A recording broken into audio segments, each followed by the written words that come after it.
Donc vous avez téléchargé le zip avec cette adresse-là dans une barre d'URL de navigateur. Vous avez dézippé, vous avez ouvert le INDD. Attention, parce que j'en ai vu qui ont ouvert le IDML, évidemment. C'est pour les anciens InDesign. Je veux dire, ça a été fait dans la version 2019, ce document. Si vous avez une version 2018, 2017 de InDesign, peu importe, vous devrez ouvrir le IDML. Mais si vous êtes dans la version 2019, ce qui est le cas ici, vous ouvrez évidemment le INDD.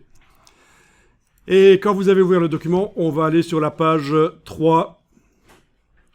Et on va parler des lettrines. Donc les lettrines, vous en avez déjà une sur la page 2. Sur la page 2, vous avez déjà une lettrine qui est là. C'est la première lettre d'un paragraphe qui est plus grande, qui est colorée différemment. C'est des choses que vous avez peut-être déjà vues.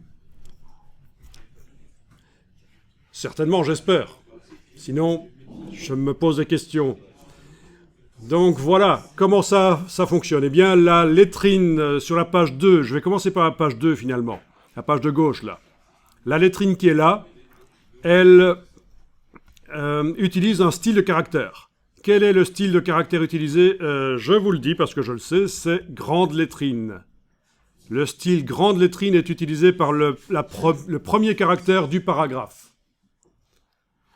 Quand vous essayez de sélectionner, vous pouvez tester si vous voulez avec l'outil texte. Vous essayez de sélectionner le premier caractère. Voilà, vous y arrivez, sans problème. Normalement, il devrait vous indiquer, tiens, ce caractère utilise le style de caractère grande lettrine. Et ce n'est pas le cas. Il ne vous indique pas qu'il utilise le style de caractère grande lettrine. Pourtant, c'est le cas.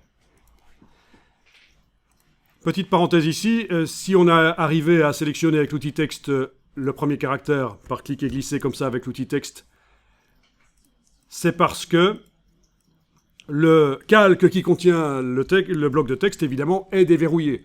Parfois, vous n'y arriverez pas à faire ça. Il faudra aller voir du côté de la palette des calques, menu fenêtre calque, aller voir, tiens, est-ce que le calque qui contient l'élément que je veux manipuler, là, est-ce qu'il est bien déverrouillé? Ben, c'est le cas ici. C'est d'ailleurs le seul qui est déverrouillé. Tous les autres sont verrouillés.